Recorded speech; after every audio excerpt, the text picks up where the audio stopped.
El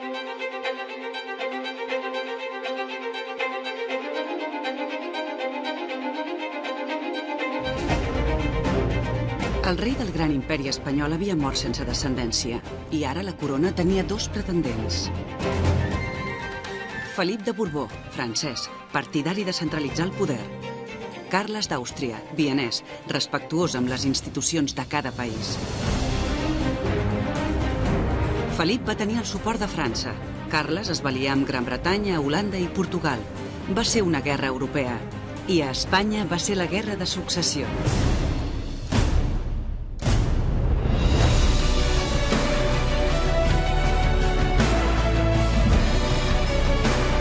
Els territoris de la corona d'Aragó es van posar al costat de Carles per defensar les seves constitucions.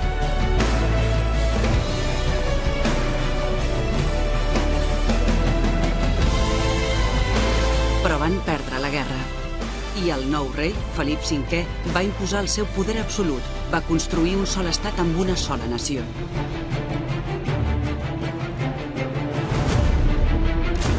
Però les coses no van sortir ben bé com estaven previstes.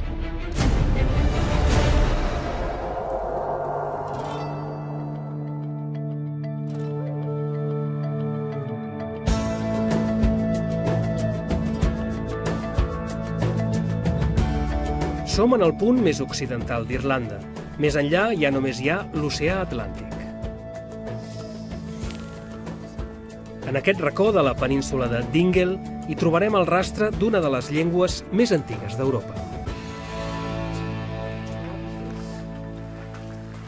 This is a standing stone with, you can see the markings on it. So this is a very early example of Gaelic script using Latin alphabet. Yes, exactly. So you can just about make out the letter D here. Yeah. How old is the Irish language? It's one of the most ancient languages in Europe. I mean, older than Spanish or French or Catalan even. It goes back to about 300 BC, before Christ. So it's more than 2,000 years old.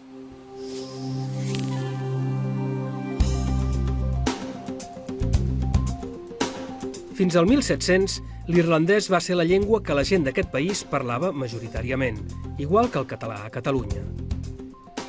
Actualment són uns 6 milions. Són un estat independent des de fa 90 anys. Tenen l'irlandès com a llengua oficial. I tot i així, el Liam Kennedy i la Irene Boades, també professora a la Universitat de Belfast, ens presenten una família d'aquesta àrea. Són de la nissaga dels Fitzgerald, un dels clans més antics de l'illa. La parella entre ells parlen en anglès, però ens expliquen que per compromís nacional van decidir educar els seus fills en irlandès. I ens ho expliquen en aquesta llengua. I per això ara, a casa dels Fitzgerald, només s'hi sent parlar irlandès.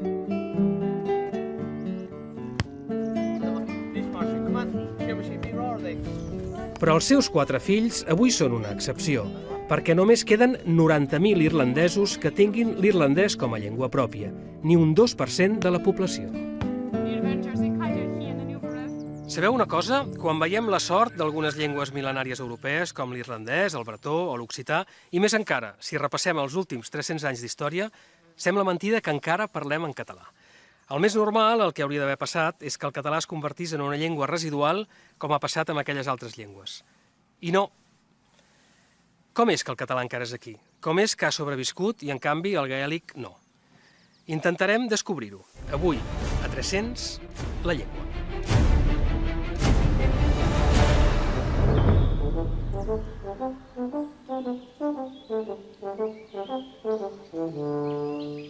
Francisco de Zamora, oficialment, és jutge de l'Audiència de Barcelona, però té línia directa amb el comte de Floridablanca, el poderosíssim secretari d'Estat del rei Carles III.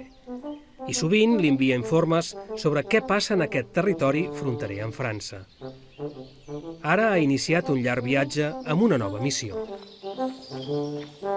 No es fácil explicar la hermosísima vista que se descubre desde este punto, pues viéndose todo el corregimiento de Barcelona desde Montgat a Castelldefels i en esta llanura la ciutat... No us enganyeu, no ha vingut a fer el turista. El cavaller Francisco de Zamora té un altre objectiu. Està guardat en uns rotlles de paper que el criat du a les alforges. I per entendre què hi porta, haurem d'anar una mica enrere. 70 anys enrere.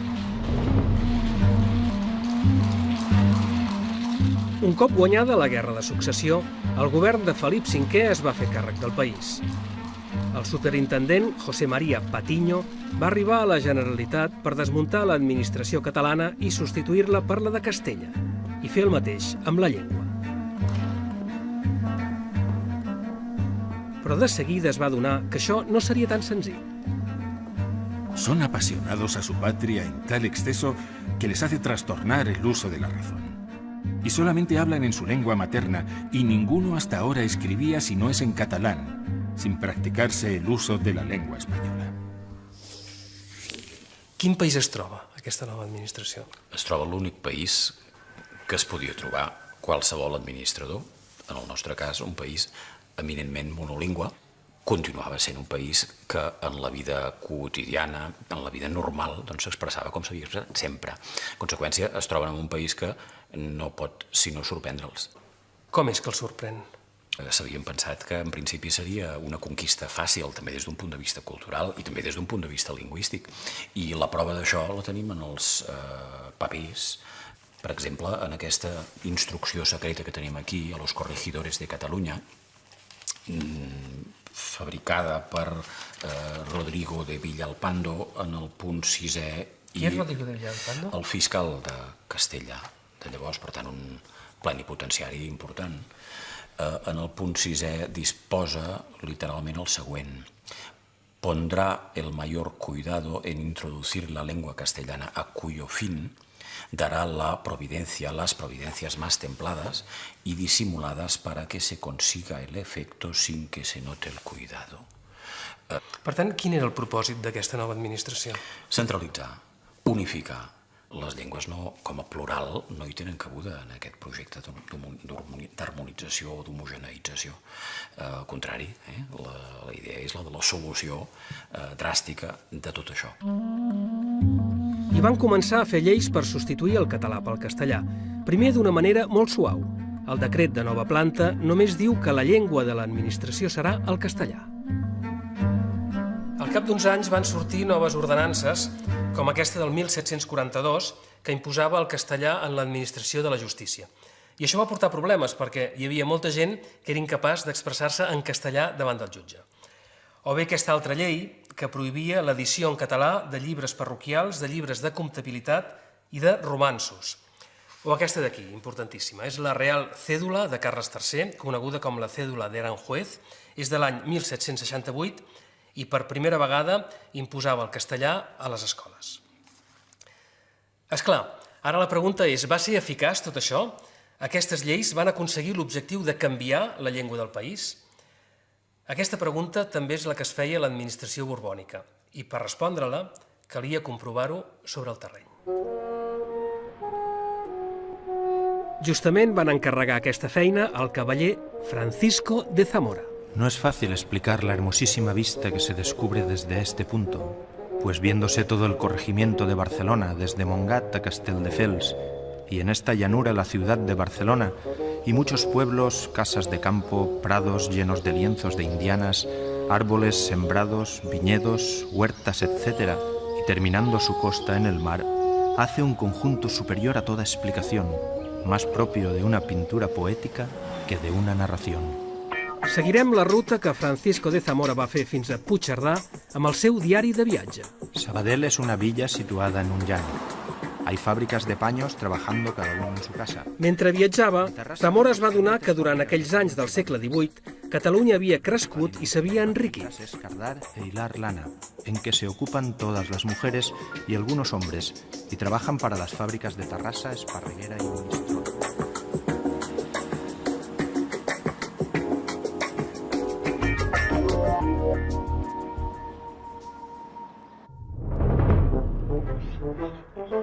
Però com com eren aquells nous catalans? Encara parlaven en català? Pues nada, estamos conociendo el territorio a través de un cuestionario.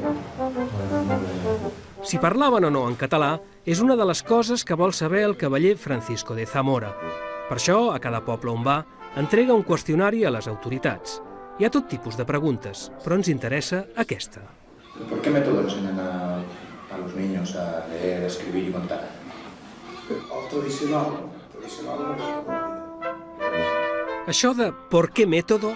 En aquella època s'entén perfectament. Vol dir en quina llengua s'ensenya a l'escola. Però Francisco de Zamora, que havia començat aquell viatge d'una manera tan cofoia, ara començava a sentir-se una mica incòmode. Li passava alguna cosa. Mireu què escriu en el seu diari de viatge. Diu: «Lo que me ha dado muchos ratos de desazón han sido las murmuraciones, las sospechas y desconfianzas que he notado en casi todas las personas que iba a ver». No és estrany aquest recel. Han passat més de 70 anys de la Guerra de Successió, però encara n'hi ha el rastre sobre el territori. Este pueblo fue quemado por las tropas de Felipe V, pues se distinguió contra él, como todo este país.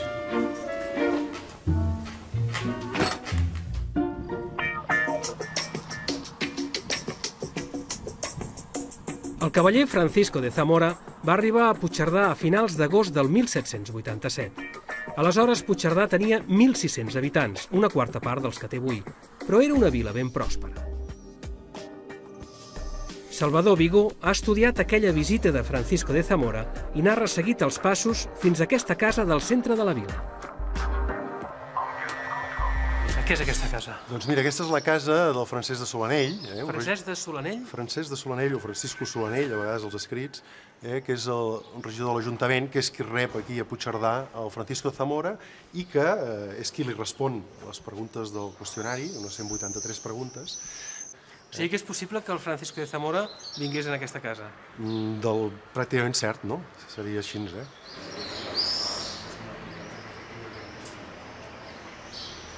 Llavors, ell quan arriba aquí a Puigcerdà, quina llengua es troba? Què es parla?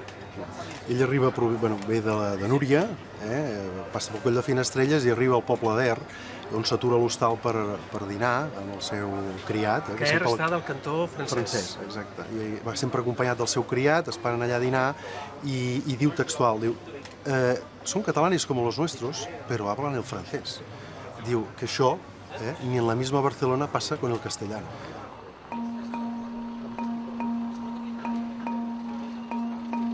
Potser ja és hora de veure quines van ser les respostes en aquella pregunta del Francisco de Zamora, allò de «¿Por qué método se enseña en las escuelas?». Recordeu que ja feia uns quants anys que s'havia ordenat l'ensenyament obligatori en castellà. I algunes d'aquestes respostes, per exemple, són, a veure, a Granollers li diuen que se les enseña a leer los primeros rudimentos en lengua nativa, és a dir, en català, y cuando van adelantándose se les hace leer en español y latín. Un altre, a Girona, també català i després castellano. A Ripoll, català. Lérida, Lleida, por el método antiguo, és a dir, en català.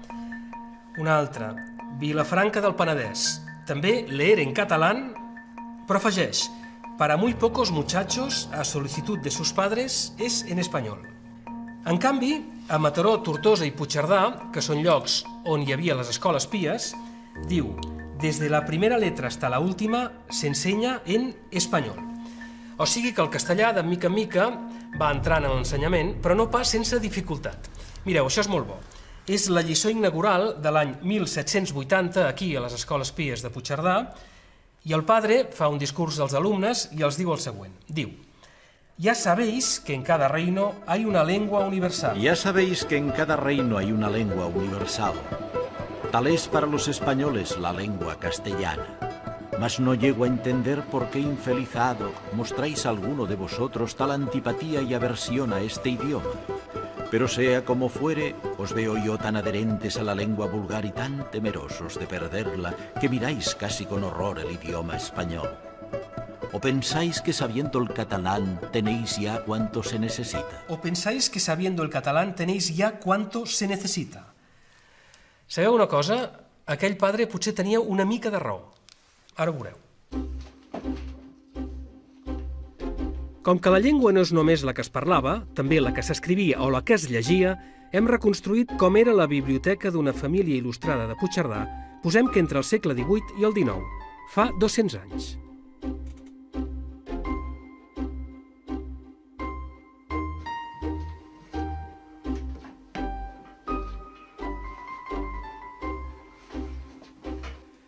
I què ens diu aquesta biblioteca del segle XVIII? Doncs primer de tot, que fins al 1700 la majoria de llibres no són ni en català ni en castellà.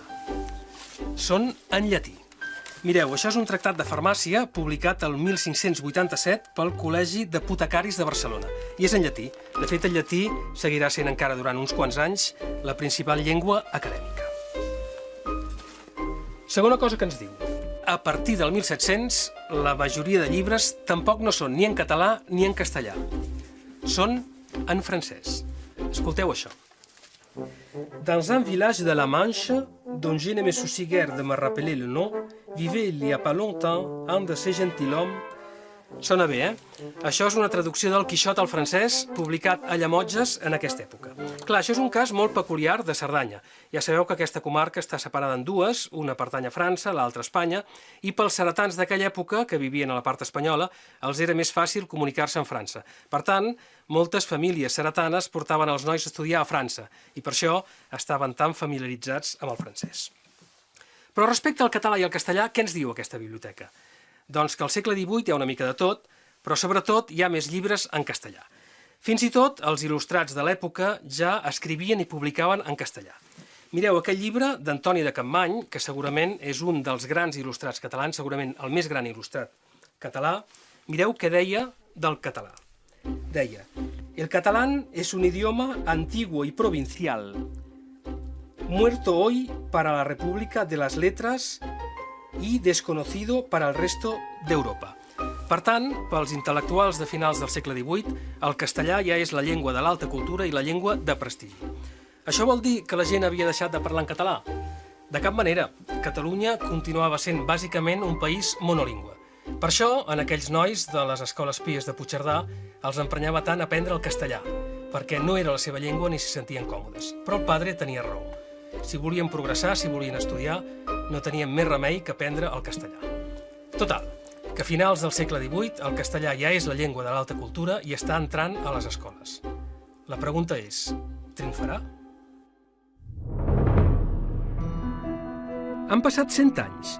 Des de fa unes quantes generacions, la Casa de la Volta és una de les cases fortes de la comarca, i tot gràcies al vi, la gran riquesa del camp català. Els meus puc embotar a Salella 140 cargues, i a fi de fer més vi clar, destino a eix objecte l'Utinoi segon, que en surten de 50 a 54 cargues, i l'Utinoi tercer... Ramon Argullol, com el pare i l'avi, és un dels propietaris més rics, però això no li ha dut pas la felicitat. Argullol encara és fadrí, i resulta que li fa molta peça una noieta de 19 anys de Manresa, la Roser Vilarassau. Però ella no li fa ni cas. És clar que en Ramon Argullol ja té més de 50 anys, i a més, està una mica perjudicat. El 18 de noviembre me arrancaron un diente, el último que me quedaba de la mandíbula inferior. El 20 llegó a Manresa, salgo a paseo sin capa y de tal aire pudísimo que hacía que el 23 ya me quedé en casa porque me hallé muy mal, con la nariz y la boca torcidos y el ojo izquierdo sin poderlo cerrar, paralizado completamente al movimiento del párpado superior. Y el ojo izquierdo sin poderlo cerrar, paralizado completamente el movimiento del párpado superior inferior. Pobre. Us heu fixat que ara escriu en castellà? Abans, al principi, quan feia anotacions pràctiques d'economia domèstica, ho feia en català. Però ara, que explica la seva història, ho fa en castellà. Ara sí que es nota l'escola obligatòria en castellà. Tothom parla sempre en català, però la gent que sap escriure, que encara és poca, ja gairebé sempre ho fa en castellà.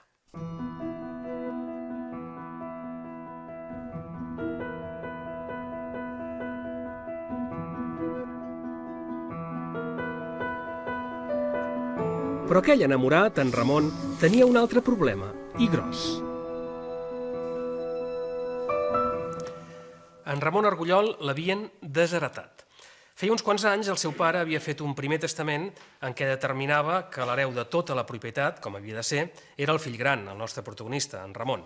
I aquest és el testament, o millor dit, el registre d'aquell testament que escriu un notari en català i que diu, en Joaquim Argullol, veí d'aquesta ciutat, m'ha entregat avui son testament clos, etc., en català. Però resulta que en Ramon tenia un germà més petit, en Josep, i aquest Josep va pressionar el pare amb l'argument que en Ramon ja tenia 52 anys, no estava casat i no hi havia cap previsió que fes un hereu. Total, que va convèncer el pare va canviar el testament en favor del fill petit, d'en Josep, i en Ramon va quedar desheretat.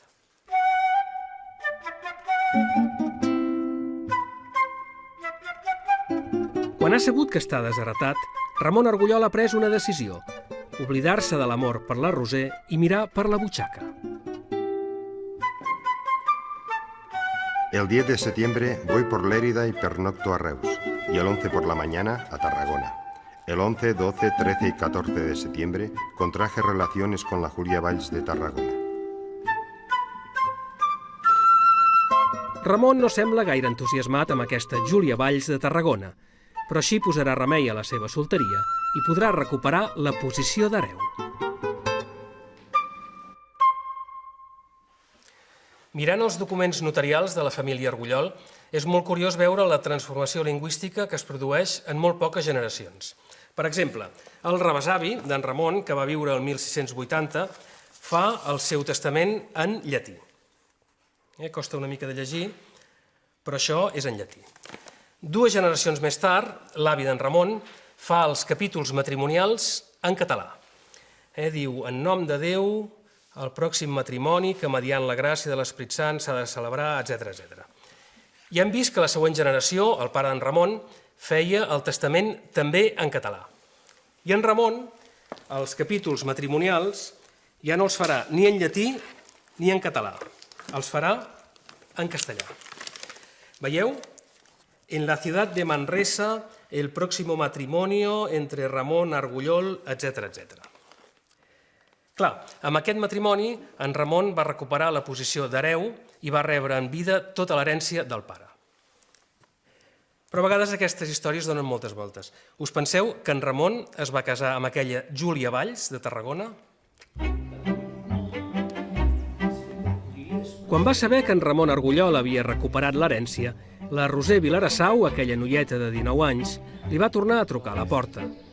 I en Ramon, sense pensar-s'hi gens, va trencar relacions amb la Júlia Valls i va demanar la mà de la Roser. El día 23, padre va a pedir la mano y al volver me dijo estas palabras. Crec que és una noia que Nostre Senyor te la porta. I ho escriu així en català, perquè, esclar, encara que escrivissin en castellà, la gent continuava parlant sempre en català. I res, es van casar i suposem que van ser feliços. Van tenir fills, la propietat va passar al primer fill, després al primer net, i així d'hereu en hereu. Avui a la casa de la Volta ja no s'hi fa vi. Fa 3 generacions els Argullol van emparentar-se amb uns industrials de Manresa i van destinar les energies al tèxtil.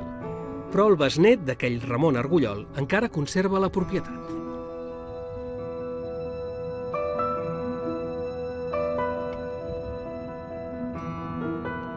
El diari en castellà de Ramon Argullol és la mostra d'una situació lingüística que s'havia estès per tot el país i que va fer saltar les alarmes. Escolteu què en deia una revista de l'època.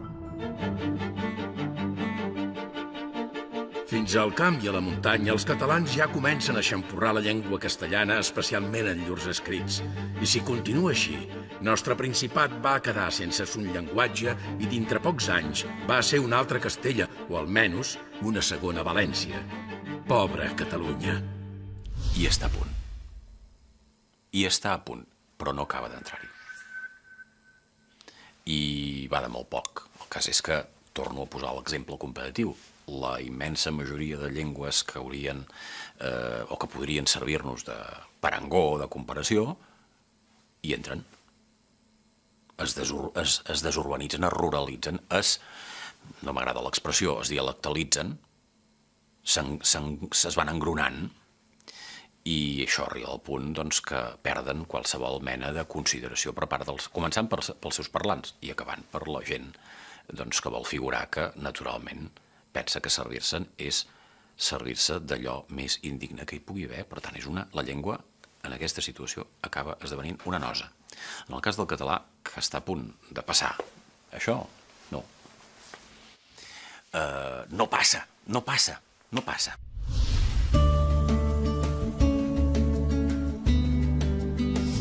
I ara veurem com sí que desapareix una llengua, o gairebé. Aquest és el port de Dingle, a l'oest d'Irlanda. Fins al segle XVI, el clan dels Fitzgerald dominava aquesta regió. Aquí s'hi parlava l'irlandès i només una mica d'anglès, com a gairebé tot el país. Però la història d'aquesta illa és terrible. Els anglesos hi havien entrat al segle XII, però només ocupaven l'àrea de la capital, Dublín. La resta de l'illa la dominaven els diversos clans irlandesos, com els Fitzgerald, que ocupaven el sud-oest. Però al segle XVI i XVII, els colonitzadors anglesos van fer una ofensiva definitiva. Van eliminar la noblesa irlandesa i van ocupar totes les terres.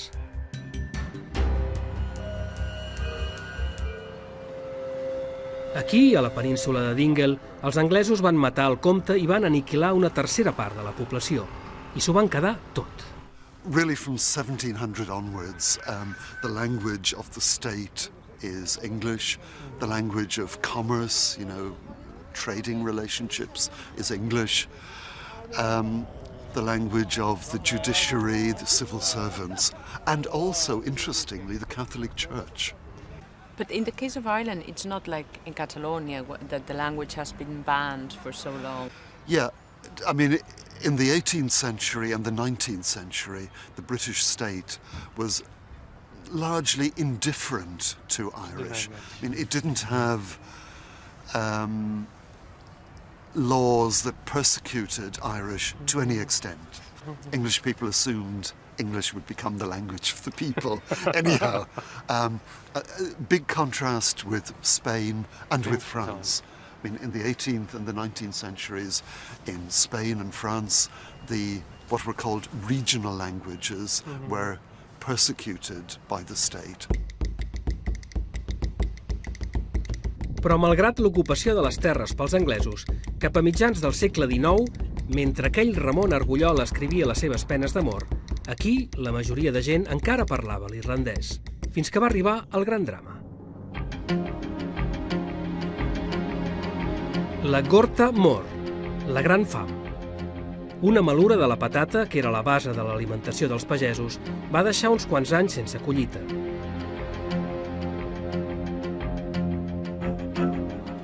Van morir de fam i de desnutrició més d'1 milió de persones. Per la resta no hi havia cap esperança. Literalment, van haver de fugir d'Irlanda.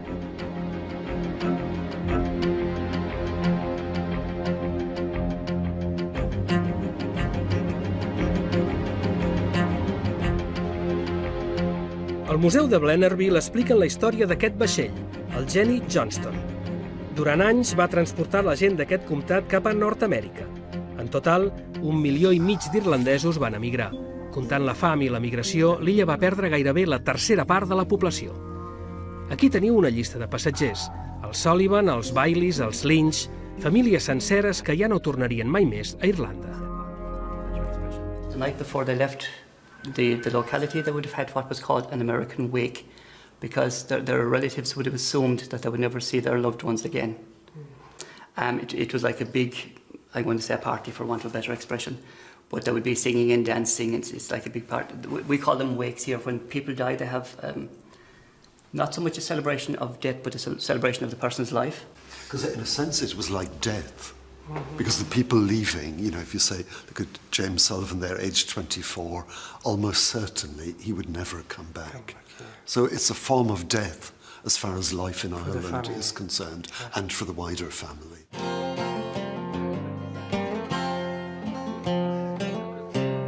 L'endemà, quan el vaixell salpava, aquest molí era l'última cosa que veien d'un país que ja no trepitjarien mai més. I amb tots aquells que marxaven, també de mica en mica, es va anar perdent la llengua irlandesa. Don't toil for any master till you know what your work will be. For you will rise. És com si l'irlandès s'hagués quedat sense parlants, sense gent. A més, van prohibir la llengua a les escoles, de manera que els nois que volien estudiar ho havien de fer obligatòriament en anglès. Així, quan va arribar la independència, a principis del segle passat, només quedaven uns pocs milers de persones que encara parlaven l'irlandès en l'ambient familiar. De tota manera, no calia que ho prohibissin gaire. La gent aviat es va adonar que si les noves generacions volien progressar, ho havien de fer necessàriament en anglès, ja fos per emigrar a Nord-Amèrica o per anar a la capital, a Dublín.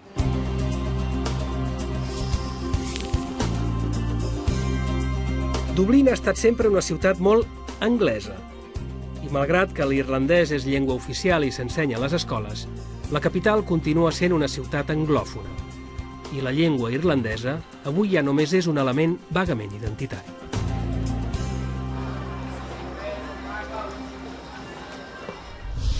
És que no és el gaèlic, és el gaèlic. Però és el gaèlic i és tot el mapa lingüístic, si més no europeu. És a dir, les llengües no es deixen de parlar per un caprici meteorològic o per algun tipus de trauma col·lectiu. Costa molt que es deixin de parlar unes llengües o altres. I si això es produeix és perquè hi ha uns elements, és a dir, hi ha uns atractius compartits que fan que això sigui possible. És a dir, la pretensió de la gent, legítima, de viure millor a la ciutat, de viure millor culturalment, de viure millor en el seu estatus i en el seu reconeixement. Quan aquest viure millor, com ha passat normalment a Europa, ha anat associat a viure com a la capital corresponent, el canvi lingüístic ha servit. La pregunta interessant és per què aquí no? D'aquí uns moments en tindrem la resposta. Tot seguit, els anys més difícils de la llengua catalana a 300.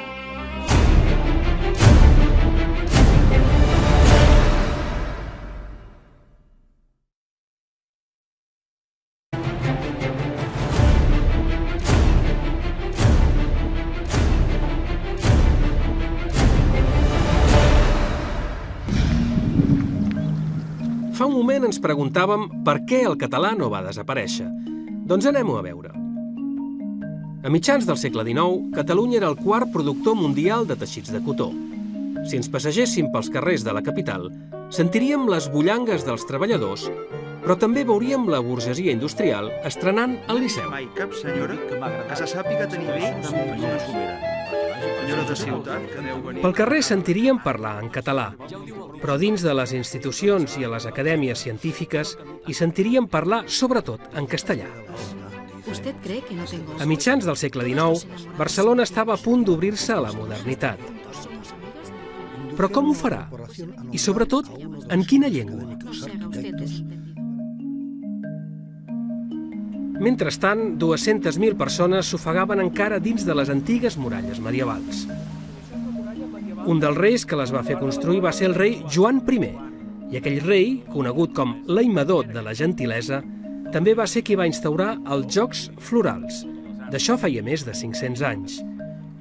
I resulta que en aquella Barcelona del segle XIX, una nova generació d'intel·lectuals es va posar a mirar cap a aquell passat medieval gloriós. I així va començar la Renaixença.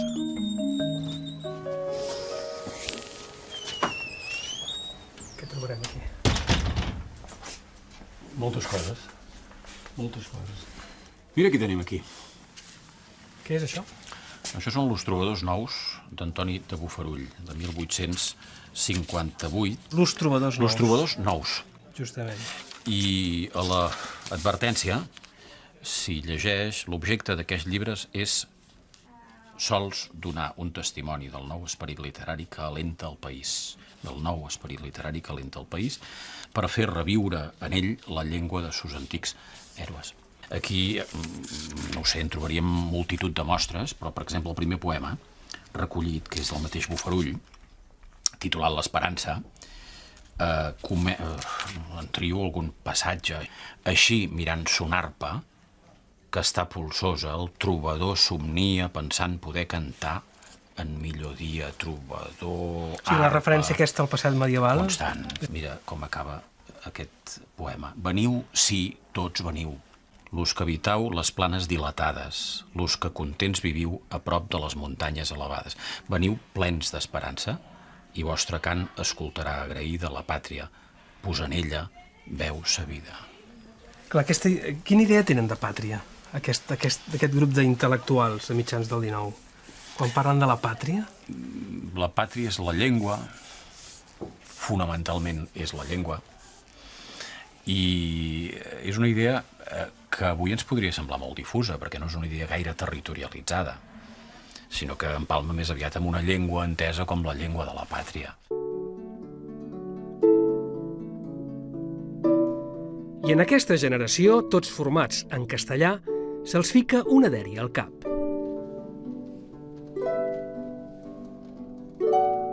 A casa dels Gironella hi ha una vetllada cultural molt de moda entre les classes benestants. Hi ha la floinata dels intel·lectuals del moment. Aquest de la dreta és el poeta Bofarull, l'altre en Milà i Fontanals.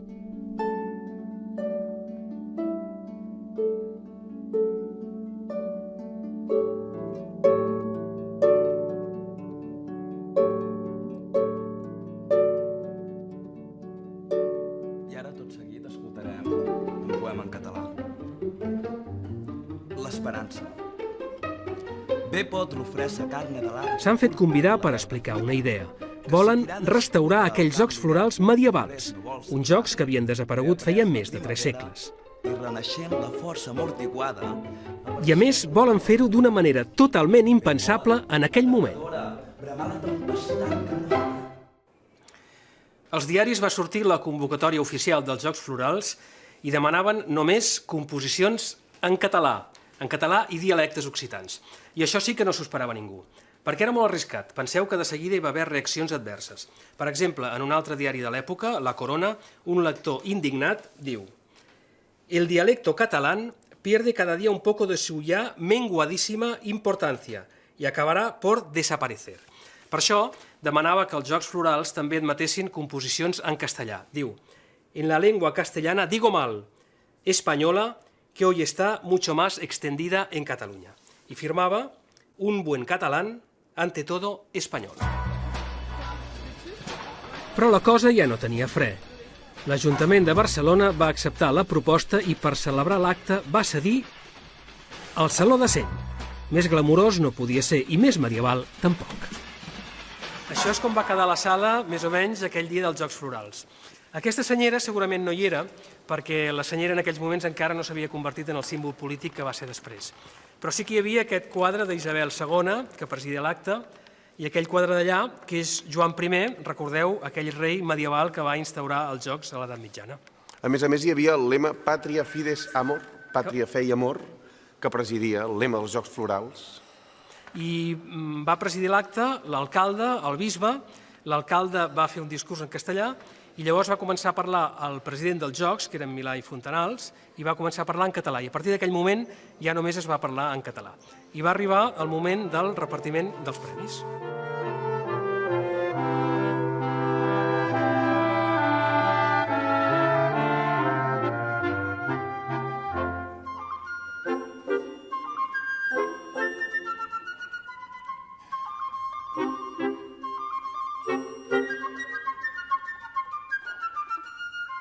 Escolta'm, els premis, hi havia molts premis i tots portaven el nom d'una flor, no? Sí, van crear tot un ram de flors, des de la flor natural, l'englantina d'or, i cada premi tenia un sentit específic i el pagava algú diferent, segurament.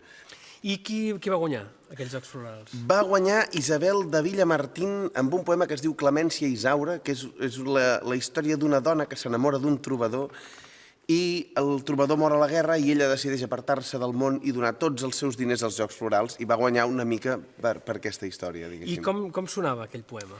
Mira, te'n llegiré un fragment perquè vegis com n'era realment de romàntic i posseït. Diu: Clemència Isaura, la gentil donzella, de totes les hermoses l'escollida, la que té sols els pensaments d'un àngel, la que un cor d'or en lo seu pit abriga, Contempleu-la, que dolça i seductora, d'amor i sentiment, imatge viva. Això sona una mica cursi des de Puig, no? Sí, també hi havia representants de l'altre sector una mica més heroic, que si vols te'n llegeixo un fragment, que és un poema sobre els almogàvers, es titula Són ells, i utilitza una mica el lèxic aquest medieval, del català medieval, diu Sant Jordi, firam, firam. Què vol dir firam? Firam és ferim, o sigui, causem dolor, que era el crit de guerra dels almogàvers, o sigui, desperta ferro, fills, pàtria, dones, plens de riquesa, sempre ens reveren, i vencedors. Esta és l'empresa de les empreses. Vos durem armes, sedes, pendons. Déu ens ajuda. Marquem est dia en llurs rengleres, l'opàs del llamp. A ells, Sant Jordi, Santa Maria, desperta ferro, firam, firam! Com veus, això és una altra història. I això es recitava d'aquesta manera, amb aquest èmfasi, amb aquesta... Jo suposo que, sent romàntics i amb aquesta gana d'exaltació del sentiment, suposo que sí, que devien ser molt abrandats. I en acabar l'acte, després de 3 hores de llegir poesies, va sonar aquest tema.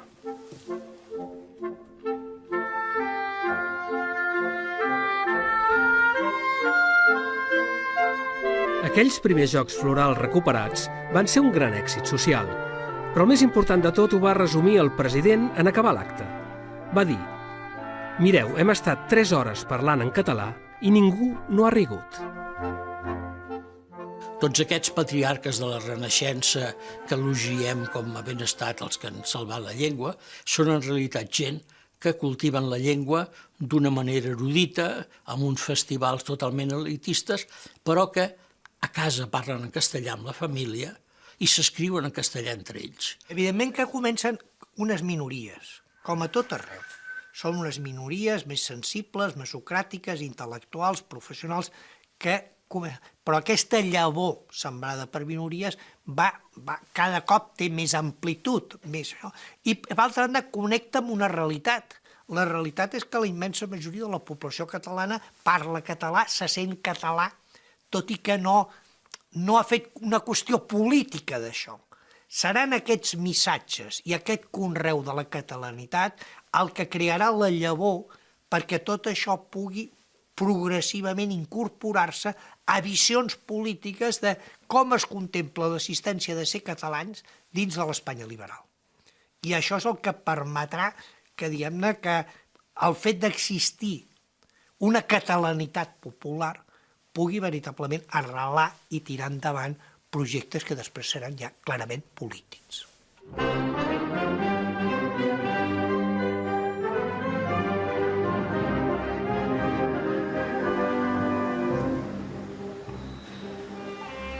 Aquells jocs florals no van ser un bolet. El mateix any es van començar a enderrocar les muralles i el nomenclàtor dels nous carrers de l'Eixample el va fer justament un d'aquells intel·lectuals, en Víctor Balaguer. D'aquesta manera, Barcelona va començar el viatge cap a la modernitat en català.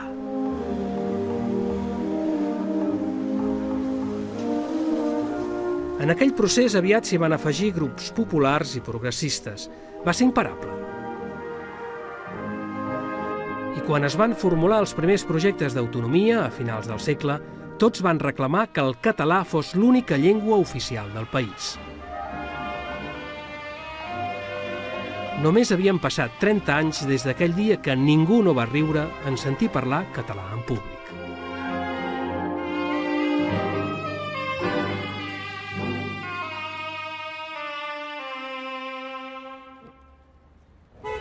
Total, que després de 2 segles d'intentar imposar el castellà, a principis del segle XX, Catalunya continuava sent bàsicament un país monolingüe.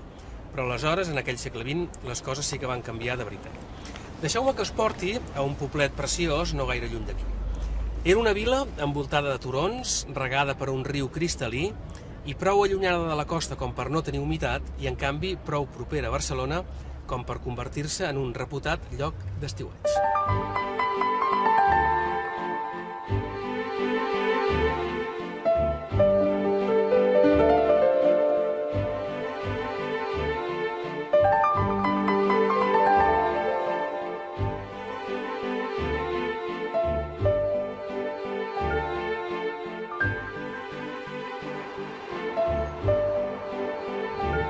De seguida hi arribarem, de fet ja hi som, és aquí. Santa Coloma de Gramenet, un dels llocs d'estiueig fa 100 anys. Aquelles 4 cases de pagès on només es parlava en català s'han convertit en una de les ciutats més denses del país on bàsicament es parla en castellà.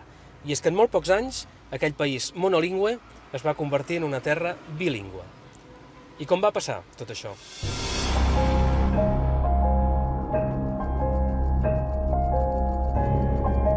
Les dictadures militars del segle XX, la de Primo de Rivera i la de Franco, van reprendre l'objectiu de castellanitzar Catalunya i ho van fer d'una manera repressiva i violenta, començant pels símbols. Aquí, a Santa Coloma, la plaça de la Vila, que abans de la Guerra Civil es deia plaça de la Constitució, es va convertir en la Plaza Nacional. Aquesta avinguda, que era l'avinguda de la República, va passar a dir-se Avenida del Caudillo i avui és l'actual avinguda de la Generalitat. Però només amb aquella repressió segurament tampoc s'hauria aconseguit substituir la llengua. Va ser per un fenomen colossal, la transformació més impressionant de tota la història d'aquest país.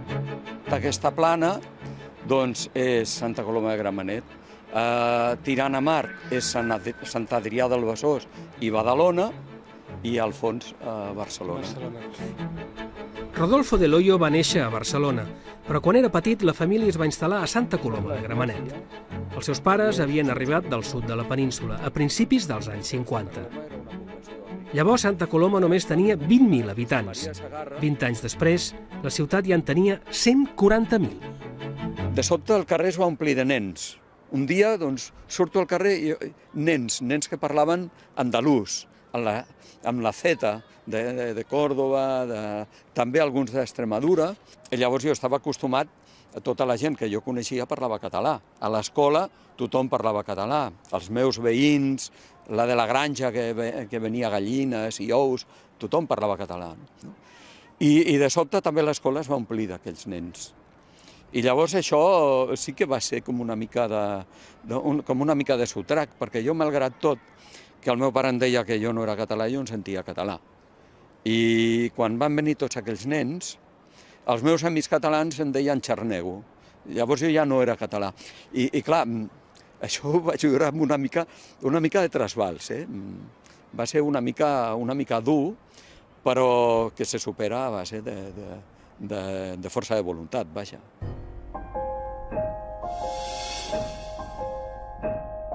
El país va canviar, i també la llengua. El 1975, el català estava en el pitjor moment de la història.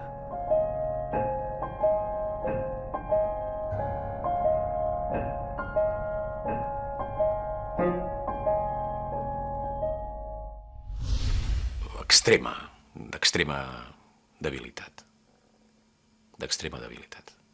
Sense ensenyament, sense mitjans de comunicació, sense cap llei que empari un determinat grau de reconeixement polític.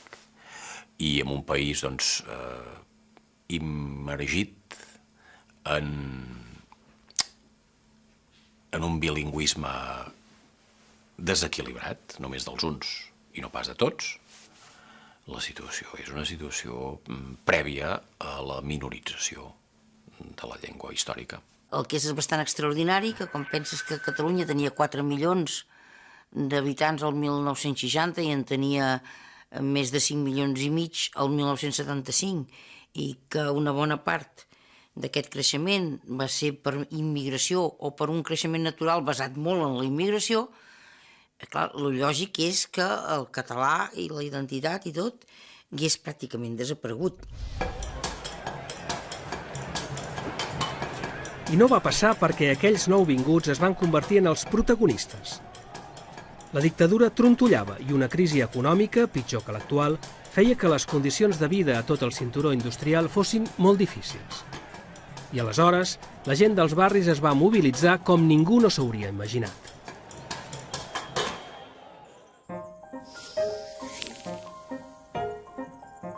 Alguns dels protagonistes d'aquells anys de lluita van guardar documents, retalls de diari i records personals. I tot això avui es guarda a l'Arxiu Històric.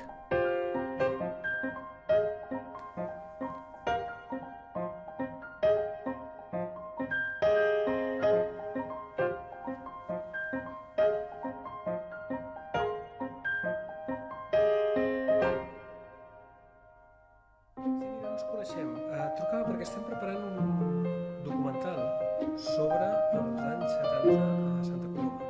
O sigui, el primer curs en què es va fer immersió lingüística. Sí, ja sé que fa molts anys. Sí, no, però saps què? Mira, m'agradaria intentar localitzar tots els pares dels alumnes de l'escola Rosselló Porça.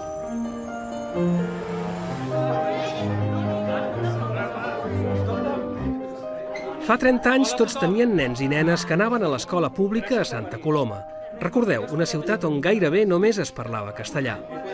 I en aquell entorn es van convertir en pioners d'una experiència educativa transcendental.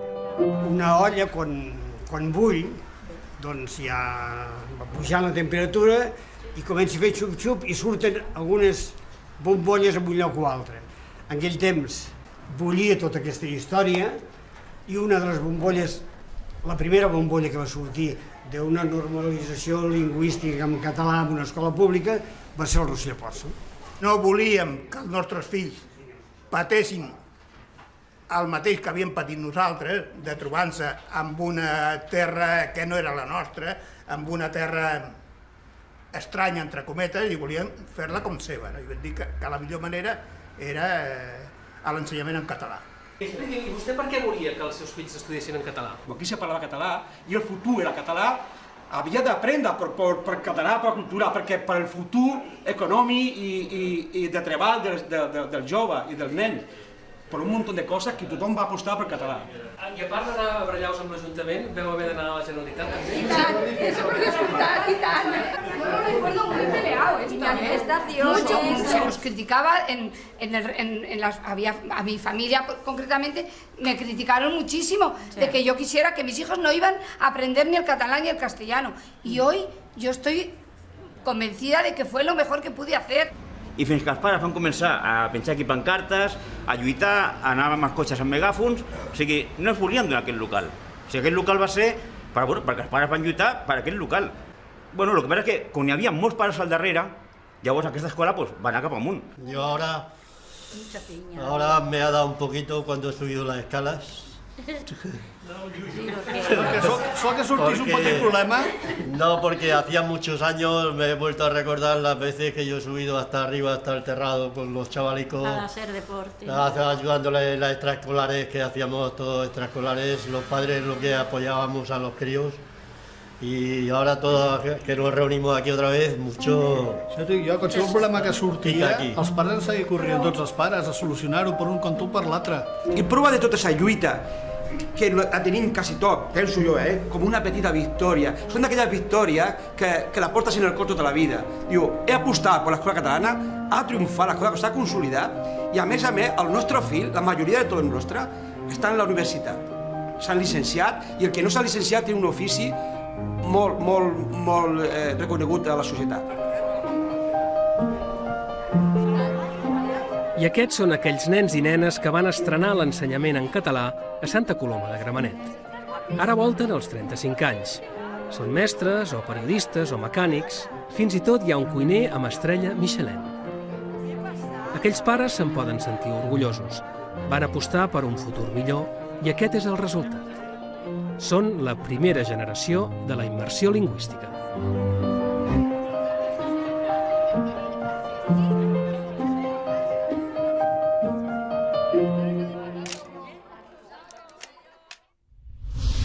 Si no hi hagués hagut immigració al segle XX, avui dia hi hauria molta menys gent parlant en català.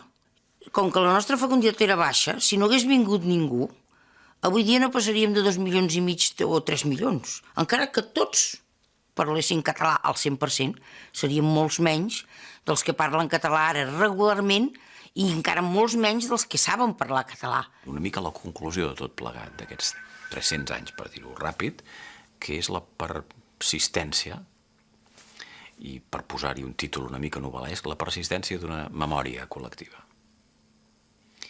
Perquè, en definitiva, aquesta persistència s'ha donat perquè abans hi havia hagut el que hi havia hagut i el col·lectiu no se n'ha volgut desprendre d'aquest abans que hi havia hagut.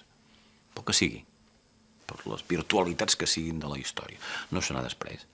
I ha quedat això que ara estem enraonant aquí en un idioma que sentim tots com un idioma emancipat dels que l'envolten, amb una vitalitat social, a pesar de tot, consistent, amb una cultura establerta i reconeguda, etc. Això potser sí que és un prodigi, vist el que hem vist.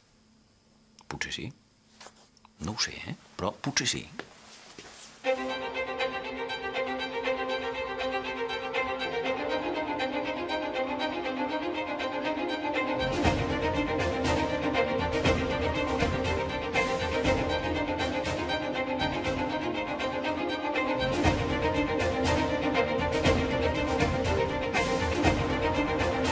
Sabeu què eren la gent d'aquí abans que arribessin els primers immigrants? Doncs no res, perquè aquí no hi havia ningú. Els primers immigrants van ser ells mateixos els primers habitants d'aquestes terres. Eren nòmades que van creuar aquest riu i que per algun motiu que ara se'ns escapa van decidir quedar-se. I en quedar-se, ells també van apostar per un projecte de futur per les noves generacions. I aquell projecte va tenir èxit i la prova és que nosaltres continuem aquí. Ja sabeu que sempre es diu que aquest és un país de pas, però la gent que hi passa s'hi queda. Ara encara no sabem qui seran els pròxims protagonistes d'aquesta història, ni d'on vindran ni quines llengües parlaran. En qualsevol cas, això és feina pels pròxims 300 anys.